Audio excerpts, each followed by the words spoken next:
Breaking లో చూస్తున్నాం. భారత వ్యోమగామి శుభాంశు శుక్లా రోదసీ యాత్ర ఎట్టకేలకు ఖరారైంది. వ్యాక్సియం 4 లో భాగంగా మొత్తం 4 వ్యోమగాములు అంతరిక్ష యాత్రకు బయలుదేరినట్లుగా నాసా వెల్లడించింది.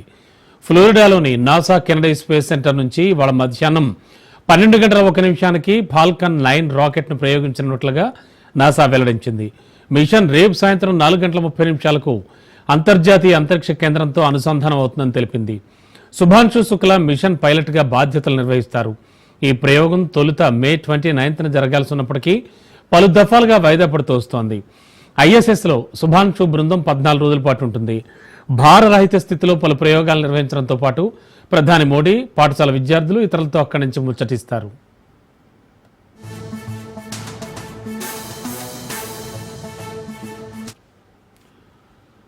పంతొమ్మిది 1984లో రాకేష్ శర్మ తర్వాత మళ్లీ ఒక భారతీయుడు అంతరిక్షంలోకి వెళ్లడం భారత యువతలో శాస్త్రవేత్తల పట్ల ఆసక్తిని పెంచుతోంది. ఇది దేశంలో స్పేస్ సైన్స్ కు బలమైన ప్రోత్సాహం అవుతుంది. ఇది కేవలం ఒక ప్రయాణం కాదు, భారత అంతరిక్ష ప్రయాణ చరిత్రలోనే ఒక కొత్త అధ్యాయంగా చెప్పొచ్చు.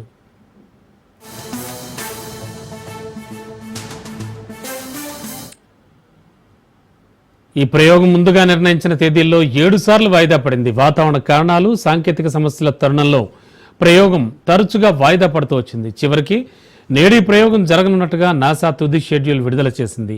శుభాంశు శుక్లా మానవ సమాజానికి సేవ చేసే ఆవిష్కరణలపై ఐఎస్ఎస్లో జరగబోయే పరిశోధనలో పాల్గొనడం గర్వకారణమని భారత అంతరిక్ష ప్రేమికులు భావిస్తున్నారు.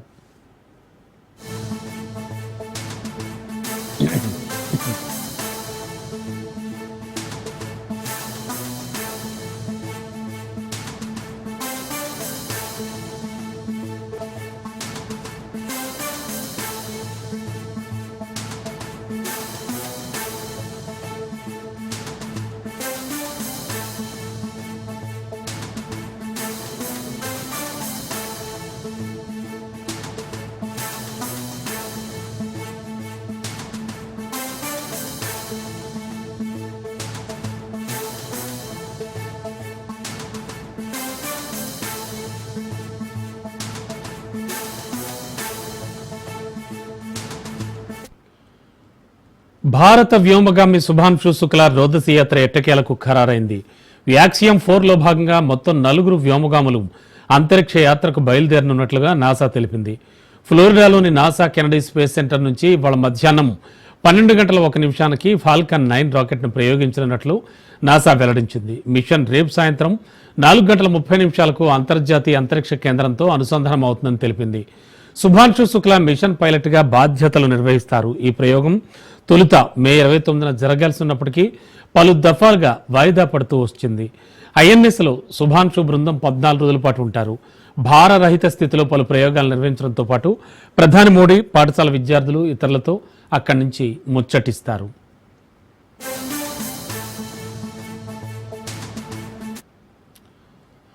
పంతొమ్మిది 1984లో రాకేష్ శర్మ తర్వాత మళ్లీ ఒక భారతీయుడు అంతరిక్షంలోకి వెళ్లడం భారత యువతలో శాస్త్రవేత్తల పట్ల ఆసక్తిని పెంచుతోంది. ఇది దేశంలో స్పేస్ సైన్స్ కు బలమైన ప్రోత్సాహం అవుతుంది. ఇది కేవలం ఒక ప్రయాణం అంటే కాదు, భారత అంతరిక్ష ప్రయాణ చరిత్రలో సరికొత్త అధ్యాయంగా చెప్పాలి.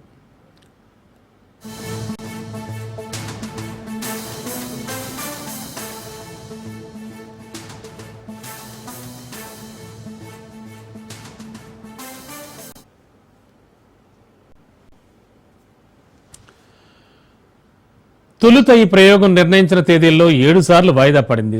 వాతావరణ కారణాలు, సాంకేతిక సమస్యల నేపథ్యంలో ప్రయోగం తరచూ వాయిదా పడుతూ వచ్చింది. చివరికి నేడు ప్రయోగం జరగనున్నట్టుగా నాసా తుది షెడ్యూల్ విడుదల చేసింది. శుభాంశు శుక్లా మానవ సమాజానికి సేవ చేసే ఆవిష్కరణలపై ఐఎస్ఎస్లో జరగబోయే పరిశోధనలో పాల్గొనడం గర్వకారణమని భారత అంతరిక్ష ప్రేమికులు భావిస్తున్నారు.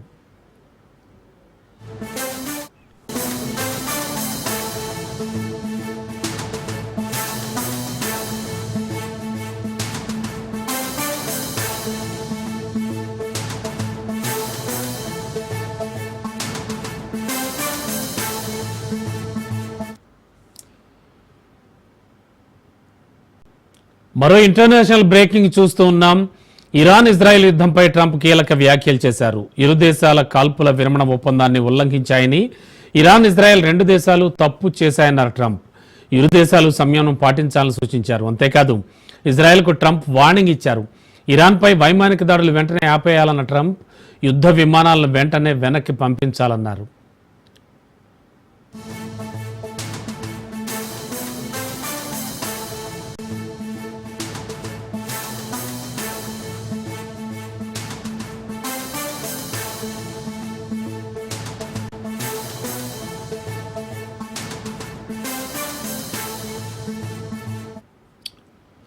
గత ప్రభుత్వంపై సీఎం రేవంత్ రెడ్డి తీవ్ర విమర్శలు చేశారు. రాష్ట్రం నెత్తిన 8 లక్షల కోట్లకు పైగా అప్పులు పెట్టి వెళ్లారని ఆరోపించారు. ఆయన 1 లక్ష కోట్ల రూపాయలతో నిర్మించిన కాళేశ్వరం ప్రాజెక్టు కట్టడం కూలడం కూడా అయిపోయిందని విమర్శించారు. గోదావరి నదీ జలాలపై అసెంబ్లీలో చర్చ పెడదామన్నారు. ఒకరోజు గోదావరి, మరో రోజు కృష్ణా జలాలపై చర్చకు రెడీ అన్నారు. ఇక మీరు చెప్పిన డేట్లోనే వస్తాం, చర్చకు సిద్ధం అంటూ సవాల్ విసిరారు. 10 ఏళ్లు తెలంగాణకు మరణ శాసనం రాశారంటూ ఆయన తీవ్ర స్థాయిలో విరుచుకుపడ్డారు. 4 కోట్ల తెలంగాణ ప్రజలకు విజ్ఞప్తి చేస్తున్నా, ఆలోచన చేయండి, అంచనా వేయండి, బేరీజు కట్టండి. 10 ఏళ్ల వాళ్ళ పాలన ఎట్లుందో, 18 నెలల్లో మా మిత్రుల పరిపాలన ఎట్లుందో మీరు చర్చ పెట్టండి. చెట్టు కింద పెట్టండి, పెళ్లి కాడ పెట్టండి, చావు దగ్గరకు పోయినప్పుడు మాట్లాడండి, కళ్ళు కాంపౌండ్ కాడ మాట్లాడండి, దావత్ కాడ మాట్లాడండి, ఏడికెళ్ళినా చర్చ పెట్టండి. 10 ఏళ్లలో ఆయన చేసిందేందో, 18 నెలల్లో మనం చేసిందేందో చర్చ పెట్టండి.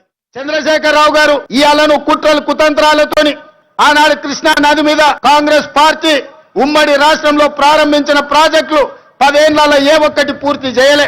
పాలమూరు రంగారెడ్డి ఎత్తిపోతల ఎడారిగా మారింది, కల్వకుర్తి ఆగిపోయింది, భీమా, నెట్టంపాడు, కోయిల్ సాగర్, ఎస్ఎల్బిసి, సీతారామ, అదే విధంగా దేవాదుల, సమ్మక్క సారలమ్మ, ప్రాణహిత చేవెళ్ళ, ఏ ప్రాజెక్టులు చూసినా ఎక్కడి అక్కడనే పడ్డాయి. ప్రాణహిత చేవెళ్ళ పేరు మార్చి, ఊరు మార్చి, పేరు మార్చి, అంచనాలు పెంచి 1 లక్ష కోట్లు కొల్లగొట్టిన కాళేశ్వరం నువ్వు కట్టిన 3 ఏళ్లకే కూలేశ్వరం అయింది. 1 లక్ష కోట్లు గంగలో కొట్టుకపోయినాయి. ఇవాళ గోదావరిలో కొట్టుకపోవడానికి కారణం నువ్వు కాదా? నీ అవినీతి కాదా? నీ కుటుంబం 1000 కోట్ల రూపాయల దోపిడీకి పాల్పడి నాణ్యత లోపం వల్ల, ప్రణాళిక లోపం వల్ల మేడిగడ్డ, అన్నారం, సుందిళ్ళ కూలిపోయిన మాట వాస్తవం కాదా? ఈ ప్రాజెక్టులు కూలిపోయినందుకు నిన్ను ఆ చిన్న కాళేశ్వరంలోనే ఉరి తీసినా తప్పు లేదని అక్కడి రైతాంగం అంటున్న మాట నిజం కాదా? ఇన్ని దుర్మార్గాలు చేసి, ఇంత దోపిడీకి పాల్పడి 1 లక్ష కోట్లు కొల్లగొట్టి 1000 ఎకరాల భూములను ఆక్రమించి ఇవాళ గోదావరి బంకంచర్ల రేవంత్ రెడ్డి వచ్చి మొదలుపెట్టి చంద్రబాబు నాయుడుకు నీళ్లు ఇస్తున్నాడని దుర్మార్గమైన మాటలు మాట్లాడుతున్నాడు. చంద్రబాబు నాయుడుతోనే ఉండాలంటే, చంద్రబాబు నాయుడుతోనే అంటగాగాలంటే అక్కడనే ఉండేటోని కదా. ఈ రాజీవ్ గాంధీ ఆశీర్వాదం తీసుకొని ఇక్కడెందుకు ఉండేటోని చంద్రశేఖరరావు? ఆనాడు సోనియమ్మ నమ్మించి కాళ్ళకు దండం పెట్టి కడుపులో తలకాయ పెట్టి నీతో చేరతాని అబద్ధాలు చెప్పి నట్టేట్లో ముంచి నడి బజార్లో మోసం చేసిన చరిత్ర నీదైతే తెలంగాణ ఇచ్చిన సోనియమ్మకు అండగా నిలబడాలి. ఆమె బిడ్డగా ఈ తెలంగాణలో ప్రజా ప్రభుత్వాన్ని తేవాలి అని చంద్రబాబు నాయుడును కాదనుకొని ఇవాళ కాంగ్రెస్ పార్టీలో చేరి ప్రజా ప్రభుత్వం రావడానికి మీ అందరితో కలిసి కదం కదం కలిపిన మిత్రులారా, 2004 నుంచి 2014 వరకు కాంగ్రెస్ పార్టీ 2 సార్లు అధికారంలో ఉంది. 2004 నుంచి 2023 వరకు 2 సార్లు టీఆర్ఎస్ అధికారంలో ఉంది. 2023 నుంచి 2033 వరకు 2 సార్లు మనమే అధికారంలో ఉంటాం. ఈ 10 ఏళ్లు వ్యవసాయాన్ని పండుగ చేస్తాం. మీరు అండగా ఉండాలి, ఆశీర్వదించాలి. మిమ్మల్ని అందరినీ గుండెల్లో పెట్టి చూసుకునే బాధ్యత కాంగ్రెస్ పార్టీ సోనియమ్మ తీసుకుంటుందని తెలియజేస్తూ, గోదావరి నీళ్లు ఏపీకి తీసుకెళ్లి తెలంగాణను ఎడారిగా మార్చాలనే కుట్ర జరుగుతోందన్నారు మాజీ మంత్రి జగదీశ్వర్ రెడ్డి. ప్రభుత్వం రైతు సంబరాలు ఎందుకు జరుపుకుంటోంది అని ప్రశ్నించారు. అసలు రైతులు సంతోషంగా ఉన్నారా అంటూ ప్రశ్నించారు ఆయన. రైతు సంబరాలు చేసుకోవడానికి ప్రభుత్వానికి సిగ్గనిపించడం లేదా అంటూ ఘాటు వ్యాఖ్యలు చేశారు.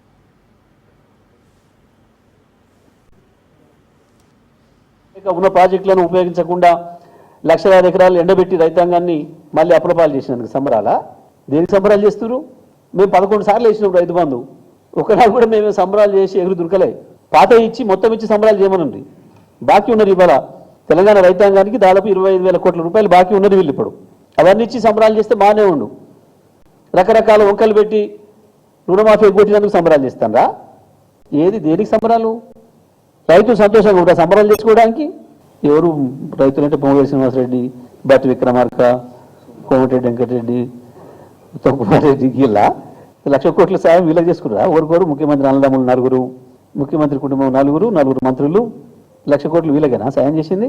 ప్రతి అడుగున రైతులు దగా చేశారు కదా. కాంగ్రెస్ కార్యకర్తగా పనిచేయడమే అదృష్టంగా భావించాలంటున్నారు డిప్యూటీ సీఎం భట్టి విక్రమార్క. కార్యవర్గంలో అవకాశం దక్కడం అంటే అదృష్టమని, ప్రభుత్వ అభివృద్ధి సంక్షేమ పథకాలు ప్రజల్లోకి విస్తృతంగా తీసుకెళ్లాలన్నారు. కాంగ్రెస్ ప్రభుత్వం ఆషామాషిగా అధికారంలోకి రాలేదని, గెలిచిన ఎమ్మెల్యేలు కాంగ్రెస్ను వీడినా పట్టుదలతో అధికారం సాధించుకున్నామన్నారు. ప్రజలందరి కష్టంతో కాంగ్రెస్ అధికారంలోకి వచ్చిందని, తెలంగాణ ఇచ్చింది అభివృద్ధి చేసేది కాంగ్రెస్ అని నమ్మి అధికారం ఇచ్చారని గుర్తు చేశారు. ఏడాదిలో ఇన్ని సంక్షేమ పథకాలు అమల్లోకి ఎప్పుడూ రాలేదన్న భట్టి ఈ సమాచారాన్ని ప్రజలు ఇంటింటికి తీసుకువెళ్లాలన్నారు. రైతు భరోసా కూడా అందరికీ పూర్తవుతుందని, ఇప్పటి వరకు 69,70,000 కుటుంబాలకు ప్రభుత్వం ఏర్పాటు తర్వాత రైతు భరోసా ఇచ్చామన్నారు. రాష్ట్ర కాంగ్రెస్ కమిటీలో పనిచేయటం అంటే అది నిజంగా అదృష్టం. పార్టీ ఆలోచనని, పార్టీ భావజాలాన్ని, రాష్ట్ర ప్రభుత్వం చేస్తున్న సంక్షేమ కార్యక్రమాలని, రాష్ట్ర ప్రభుత్వం అంటే కాంగ్రెస్ ప్రభుత్వం చేస్తున్నటువంటి సంక్షేమ కార్యక్రమాలని ప్రజల వద్దకు తీసుకువెళ్ళేటువంటి ఒక పవిత్రమైన కార్యక్రమాన్ని కూడా మీరు బాధ్యతగా తీసుకొని ముందుకు వెళ్లాల్సిందిగా కూడా విజ్ఞప్తి చేస్తా ఉన్నాను. ఈ ప్రభుత్వం మనకి ఆషామాషిగా రాలేదు. 10 సంవత్సరాలు ఆనాడు రాష్ట్ర కాంగ్రెస్ కమిటీ అధ్యక్షుడిగా రేవంత్ రెడ్డి గారు, సిఎల్పి లీడర్ గా ప్రతిపక్ష నాయకుడిగా నేను, 2014లో గెలిచిన శాసనసభ్యులు 5-6 వెళ్లిపోయినా సమాయత్తం చేసి పార్టీ అధ్యక్షులుగా రేవంత్ రెడ్డి గారు, అట్లాగే అందుబాటులో ఉన్నటువంటి మిగతా నాయకుల యొక్క కృషి, అందరి పోరాటం, 10 సంవత్సరాల కష్టం, ఈ రోజు ఇందిరమ్మ ప్రభుత్వం ఈ రోజు రాష్ట్రంలో ఏర్పడే ముందు మనం అందరం కొన్ని హామీలు ఇచ్చాం. ఈ రాష్ట్రం బాగుపడాలని, సంక్షేమంగా ముందుకు పోవాలని, అభివృద్ధి చెందాలని. దాంట్లో భాగంగా తెలంగాణను బాగా అర్థం చేస్తున్న కాంగ్రెస్ పార్టీ, సోనియా గాంధీ గారి నాయకత్వంలో పార్టీ తెలంగాణ ఇచ్చింది. దాన్ని కరెక్ట్ గా అర్థం చేసుకుని అభివృద్ధి చేయగలేదు కాంగ్రెస్ పార్టీ అని చెప్పి కొన్ని హామీలు ఇచ్చి ఈ రోజు అధికారంలోకి వచ్చాం. వచ్చిన దగ్గర నుంచి ఈనాటి వరకు రోజుకి 18 గంటలు పనిచేస్తూ ముఖ్యమంత్రి దగ్గర నుంచి మంత్రివర్గ సహచరులు అందరూ రకరకాల ఆర్థిక పరమైన ఇబ్బందులు ఉన్నా కానీ అనేక రకాలైన సంక్షేమ కార్యక్రమాలు చేపట్టింది. కేవలం సంవత్సరం కాలంలో ఇన్ని సంక్షేమ కార్యక్రమాలు ఎప్పుడు జరగలేదు. ఫోన్ ట్యాపింగ్ కేసులో ఎంపీ ఈటెల రాజేందర్ విచారణ ముగిసింది. ఈటెల వాంగ్మూలాన్ని సిట్ రికార్డ్ చేసింది. తన ఫోన్లు అనేక సార్లు ట్యాప్ చేశారన్నారు ఈటెల. బాధ్యులపై ప్రభుత్వం ఎందుకు చర్యలు తీసుకోలేదని ప్రశ్నించారు. ఫోన్ ట్యాపింగ్ పై విచారణ ఇంకా ఎంతకాలం జరుగుతుందని ఈటెల నిలదీశారు. ఇవాళ విద్యుత్ కొనుగోలు మీద కమిషన్ వేసిండ్రు, ఏమైందో తెలియదు. ఇవాళ ఫోన్ ట్యాక్ మీద కమిషన్ వేసిండ్రు, సంవత్సరం అవుతుంది, ఏం చేస్తారో తెలియదు. ఇవాళ కాళేశ్వరం మీద కమిటీ వేసిండ్రు, ఇంతవరకు రిపోర్ట్ రాలే. నాకు అనిపిస్తోంది ప్రభుత్వానికి నిజాయితీ ఉందా లేదా. ఇవాళ బీఆర్ఎస్ బీజేపీ ఒకటని చెప్పి మాట్లాడేటువంటి రేవంత్ రెడ్డి గారు సమాధానం చెప్పవలసింది. ఇవాళ మీరు కనుక బీఆర్ఎస్ కాంగ్రెస్ పార్టీ కనుక లోపాయికారి ఒప్పందం లేకపోతే, లాలూచి పడకపోతే, ఎందుకు తూతూ మంత్రంగా, ఎందుకు నత్త నడకన ఈ ఎంక్వైరీ జరుగుతూ ఉన్నాయి, ఎందుకు ఎంక్వైరీ రిపోర్ట్స్ బయట పెడతలేరు, ఎందుకు బాధ్యత మీద చర్య చేపడతలేరు, సమాధానం చెప్పాల్సిన బాధ్యత ఈ రాష్ట్ర ముఖ్యమంత్రి గారు ఉందని చెప్పి హెచ్చరిస్తాను. ఇవాళ నేను డిమాండ్ చేస్తున్నా ఈ ప్రభుత్వానికి. ఇప్పటికే సంవత్సరం గడిచిపోయింది, మీరు అనేక కమిషన్లు వేసిండ్రు. ఇవాళ విద్యుత్ కొనుగోలు మీద కమిషన్ వేసిండ్రు, ఏమైందో తెలియదు. ఇవాళ ఫోన్ ట్యాక్ మీద కమిషన్ వేసిండ్రు, సంవత్సరం అవుతుంది, ఏం చేస్తారో తెలియదు. ఇవాళ కాళేశ్వరం మీద కమిటీ వేసిండ్రు, ఇంతవరకు రిపోర్ట్ రాలే. నాకు అనిపిస్తోంది ప్రభుత్వానికి నిజాయితీ ఉందా లేదా. ఇవాళ బీఆర్ఎస్ బీజేపీ ఒకటని చెప్పి మాట్లాడేటువంటి రేవంత్ రెడ్డి గారు సమాధానం చెప్పవలసింది. ఇవాళ మీరు కనుక బీఆర్ఎస్ కాంగ్రెస్ పార్టీ కనుక లోపాయికారి ఒప్పందం లేకపోతే, లాలూచి పడకపోతే, ఎందుకు తూతూ మంత్రంగా, ఎందుకు నత్త నడకన ఈ ఎంక్వైరీ జరుగుతూ ఉన్నాయి, ఎందుకు ఎంక్వైరీ రిపోర్ట్స్ బయట పెడతలేరు, ఎందుకు బాధ్యత మీద చర్య చేపడతలేరు, సమాధానం చెప్పాల్సిన బాధ్యత ఈ రాష్ట్ర ముఖ్యమంత్రి గారు ఉందని చెప్పి హెచ్చరిస్తారు. సిపిఎం రాష్ట్ర కార్యదర్శి జాన్ వెస్లీని తెలంగాణ జాగృతి అధ్యక్షురాలు బీఆర్ఎస్ ఎమ్మెల్సీ కవిత కలిశారు. బీసీలకు 42% రిజర్వేషన్ల సాధనకై జూలై 17న చేపట్టనున్న రైలు రోకో కార్యక్రమానికి మద్దతు ఇవ్వాలని కోరారు. అయితే ఎమ్మెల్సీ కవిత బీసీ సంక్షేమ ఉద్యమానికి సిపిఎం రాష్ట్ర కార్యదర్శి సంపూర్ణ మద్దతు ప్రకటించారు.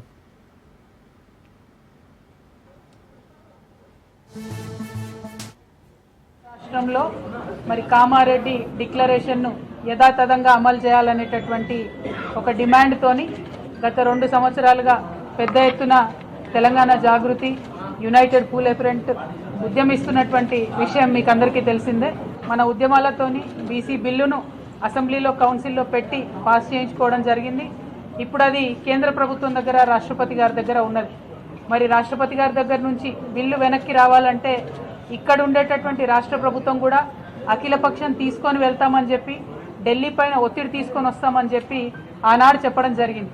కానీ బిల్లు అక్కడికి పోయి 3 నెలలు దాటిపోతున్నా కూడా ఇంతవరకు చడీ చప్పుడు చేయకుండా రాష్ట్ర ప్రభుత్వం ఉండడం బీసీలకు అన్యాయం చేయడంగానే మేము భావిస్తూ ఉన్నాం. ఈ మధ్యలోనే ముఖ్యమంత్రి గారు 50 సార్ల పైచిలకు ఢిల్లీకి పోయి వచ్చినా కూడా ఒక్కసారి కూడా ప్రధానమంత్రి గారితోని బీసీ బిల్లు పైన మాట్లాడకపోవడం నిజంగా శోచనీయం. అందుకే మరి కేంద్రం పైన ఒత్తిడి పెంచాలి, రాష్ట్రం పైన ఒత్తిడి పెంచాలి అంటే మార్గం ప్రజా ఆందోళననే, ఉద్యమ బాటనే అని నమ్మి తెలంగాణ జాగృతి, యునైటెడ్ పూలే ఫ్రంట్ రెండూ కూడా మరి జూలై 17వ తారీఖు నాడు రాష్ట్రంలో ఉన్నటువంటి రైల్వే నెట్వర్క్ అంతా స్తంభించే విధంగా రైలు రోకో చేయాలనేటటువంటి కార్యక్రమాన్ని తీసుకోవడం జరిగింది. ఈ కార్యక్రమానికి మద్దతుగా మరి కలిసి వచ్చేటటువంటి లైక్ మైండెడ్ వ్యవస్థలను, వ్యక్తులను అందరినీ కూడా కలుస్తూ ఉన్నాం. ముఖ్యంగా ప్రజా ఉద్యమాలకు పేరెన్నిక కలిగినటువంటి మరి సిపిఎం పార్టీ అన్న వెస్లీ అన్న గారిని ఇవాళ కలవడానికి, వారి మద్దతు కోరడానికి ఇక్కడికి రావడం జరిగింది. సీఎం చంద్రబాబు అధ్యక్షతన ఏపీ కేబినెట్ సమావేశం జరిగింది. 42 అంశాలకు మంత్రివర్గం ఆమోదం తెలిపింది. ఎజెండా అంశాల అనంతరం రాజకీయ అంశాలపై చర్చ జరిగింది. బనకచర్ల ప్రాజెక్టుపై అనుమానాలు నివృత్తి చేయాలని చంద్రబాబు సూచించారు. ఇక తెలంగాణకున్న అన్ని అనుమానాలు నివృత్తి చేయాలన్నారు. బనకచర్ల ప్రాజెక్టు ద్వారా వరద జలాలే వాడుకుంటున్నామని తెలిపారు. ఈ ప్రాజెక్టు వల్ల తెలంగాణకు ఎలాంటి నష్టం లేదన్నారు చంద్రబాబు. అలాగే రాజధాని అమరావతిని అంతర్జాతీయ స్థాయి నగరంగా తీర్చిదిద్దాలని ఏపీ మంత్రివర్గం నిర్ణయించింది. ఈ క్రమంలోనే అమరావతిలో మౌలిక వసతుల కోసం అదనంగా భూ సమీకరణ చేయాలని నిర్ణయం తీసుకుంది. అమరావతిలో మరోసారి భూ సమీకరణ చేయాలంటూ నిర్ణయించుకున్నారు. ఒకే రకమైన రూల్స్తో భూ సమీకరణ చేయాలంటూ ఏపీ కేబినెట్ నిర్ణయించింది. అలాగే అమరావతిలో పలు సంస్థలకు భూ కేటాయింపులకు ఏపీ కేబినెట్ ఆమోదం తెలిపింది. మున్సిపల్ శాఖలో 40 బిల్డింగ్ ఇన్స్ట్రక్టర్ల పోస్టుల అప్గ్రేడ్కు మంత్రివర్గం పచ్చజెండా ఊపింది. రాష్ట్రంలో మరో 9 అన్నా క్యాంటీన్లు ఏర్పాటు చేయాలనే ప్రతిపాదనకు ఆమోదం తెలిపింది.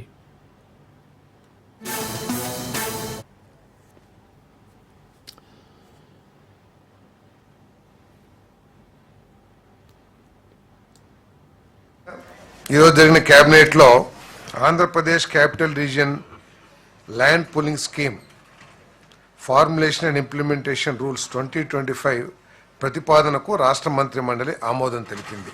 రాష్ట్ర రాజధాని అమరావతిని ప్రపంచ స్థాయి నగరంగా తీర్చిదిద్దాలని, అమరావతిని ఈ రాష్ట్రానికి ఒక ఆర్థిక శక్తిగా రూపొందించే విధానంలో భాగంగా భవిష్యత్తు అవసరాలు కూడా దృష్టిలో పెట్టుకుని ఈ ల్యాండ్ పూలింగ్ రూల్స్ 2025ని ఫ్రేమ్ చేయడం జరిగిందని చెప్పేసి మనం చేస్తా ఉన్నాను. నేను భవిష్యత్తును దృష్టిలో పెట్టుకుని దేశంలోని ఇతర నగరాలతో పోటీ పడే విధంగా ఈ అమరావతిలో ఒక గ్రీన్ ఫీల్డ్ ఎయిర్పోర్ట్ కానివ్వండి, ప్రపంచ స్థాయి ఎడ్యుకేషన్ ఇన్స్టిట్యూషన్స్, యూనివర్సిటీస్ని తీసుకురావడం కానివ్వండి అమరావతికి, అదేవిధంగా ప్రపంచ స్థాయి హాస్పిటల్ వైద్యాన్ని ఇక్కడ అందించే విధంగా హాస్పిటల్ ఏర్పాటు చేయడం కానివ్వండి, బ్రహ్మాండమైన ఇన్ఫ్రాస్ట్రక్చర్ కానివ్వండి, వీటన్నిటినీ ఏర్పాటు చేసిన తర్వాత భవిష్యత్తులో అవసరాల కోసం మరి ప్రభుత్వం ల్యాండ్ పూలింగ్ చేయాలని చెప్పేసి నిర్ణయం తీసుకుంది. ఆ ల్యాండ్ పూలింగ్లో గుర్తించిన అన్ని ల్యాండ్స్ను కూడా ఒక్కొక్క ల్యాండ్కి ఒక రూలు, ఒక్కో ల్యాండ్కి ఒక రూల్ లా కాకుండా యూనిఫామ్ ఫ్రేమ్ వర్క్లో తీసుకోవాలని చెప్పేసి ఈ రూల్స్ ప్రతిపాదించడం జరిగిందని చెప్పేసి మనం చేస్తాను నేను. మరి ఈరోజు ముఖ్యంగా జరిగిన కాంగ్రెస్ పార్టీ బలోపేతానికి విస్తృత స్థాయి సమావేశం నిర్వహించామన్నారు ఏపీసీసీ చీఫ్ షర్మిల.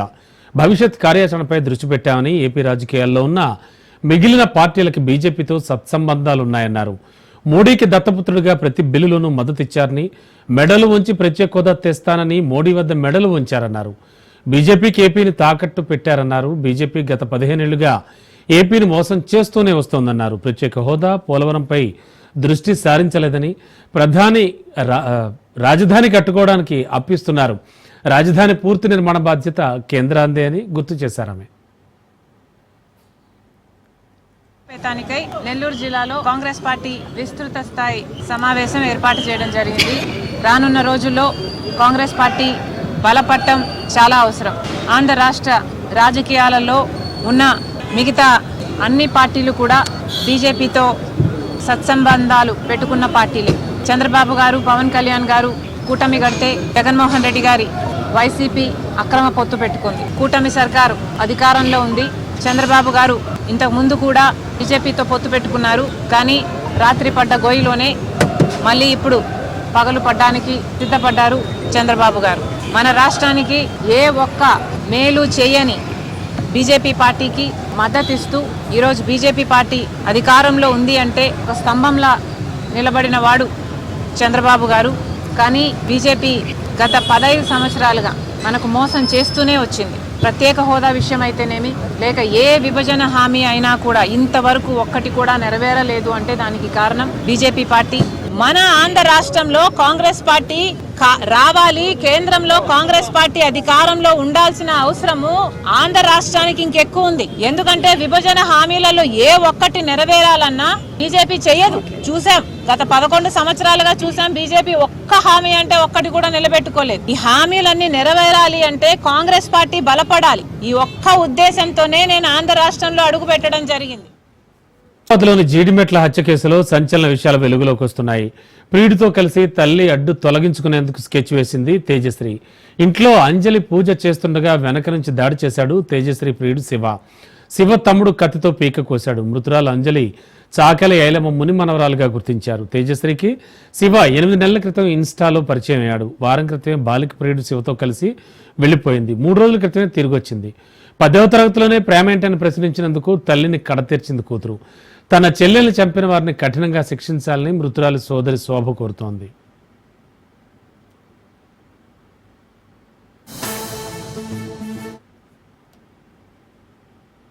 గత రాత్రి 11:30కి నైట్ 11:30కి జీడిమెట్ల పోలీస్ స్టేషన్ కి ఒక సమాచారం వచ్చింది.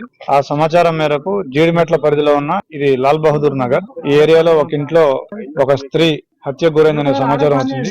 దాంతో ఇమీడియట్ గా SHO జీడిమెట్ల అండ్ స్టాఫ్ వచ్చి పరిశీలించగా 39 సంవత్సరాల వయసున్న అంజలి మహిళ చనిపోయి కనిపించింది. తర్వాత ఆ మృతికి సంబంధించిన కారణాలు సిబ్బంది ఇన్వెస్టిగేట్ చేయగా ఆరా తీయగా తెలిసింది ఏంటంటే ఈవిడికి 2 కూతుర్లు ఉన్నారు. ఒక కూతురు వయసు 16 సంవత్సరాలు. ఆమె పేరు తేజశ్రీ. ఈ నెల 19వ తారీఖు ఒక లవ్ అఫైర్ తోటి ఒక వ్యక్తితో వెళ్లిపోవడం జరిగింది. వెంటనే ఆ తల్లి వచ్చి కంప్లైంట్ చేసింది. వెంటనే ఆ అమ్మాయిని మళ్ళీ 20వ తారీఖే మా జీడిమెట్ల పోలీసు వారు అమ్మాయిని ఆ వ్యక్తిని కనిపెట్టి ఇమీడియట్ గా ఆ అమ్మాయిని ఆ తల్లికి హ్యాండ్ ఓవర్ చేయడం జరిగింది. ఆ తర్వాత తల్లి బిడ్డకి ఇద్దరికి ఆ విషయంలో మనస్పర్ధలు వచ్చినాయి. ఆ అమ్మాయి తేజశ్రీ ఎవరైతే ఉందో ఆ అమ్మాయి తల్లిని ఎట్లాగైనా అడ్డు తొలగించుకోవాల్సిందే, ఆ అబ్బాయిని పెళ్లి చేసుకోవాలంటే అని చెప్పేసి ఆ అబ్బాయి ఎవరైతే ఆ అమ్మాయి ప్రేమించిన అబ్బాయి ఉన్నాడో శివ, ఇతను కట్టంగూరులో ఉంటాడు, నల్గొండ జిల్లా. ఆ శివాన్ని పిలిచి తన తల్లిని హత్య చేయవలసిందిగా పురికొల్పింది. దాంతో శివ యశ్వంత్ అనే వాళ్ళ తమ్ముడిని కూడా తీసుకొని వచ్చి వాళ్ళిద్దరూ కలిసి ఈవిడ్ని చున్నీతోటి గొంతుకి బిగించి చంపడం జరిగింది. రాత్రి 7:30కి జరిగింది. వెంటనే మాకు 11:30కి సమాచారం రాగానే ఇమీడియట్ గా FIR కూడా చేసినాము. So we are investigating it, we will catch the actor. Shiva వాళ్ళ తమ్ముడు ఉన్నాడు. అటు గద్వాల్ హత్య కేసులో సంచలన విషయాలు వెలుగులోకి వస్తున్నాయి. పోలీసుల దర్యాప్తులో నిందితుల స్కెచ్ బయటకు వస్తోంది. ఐశ్వర్యన్ 2 పెళ్లి చేసుకోవాలని బ్యాంక్ మేనేజర్ ప్రధాన సూత్రధారి తిరుమలరావు ప్లాన్ చేశాడు. ఇందుకు మొదటి భార్యను చంపి తర్వాత తేజేశ్వర్ హత్యకు కుట్ర చేశారు. భార్యను చంపితే చెడ్డ పేరు వస్తుందని తేజేశ్వర్ను హత్య చేయించాడు. పరశురాం, రాజు, నగేష్ అనే నిందితులకు డబ్బు ఆశ చూపి ఘాతుకానికి పాల్పడ్డాడు. ఈ హత్య చేసినందుకు 2 లక్షలు చెల్లించాడు తిరుమలరావు. పోలీసుల అదుపులో భార్య, అత్త, 3 నిందితులుండగా తిరుమలరావు మాత్రం పరారీలో ఉన్నాడు.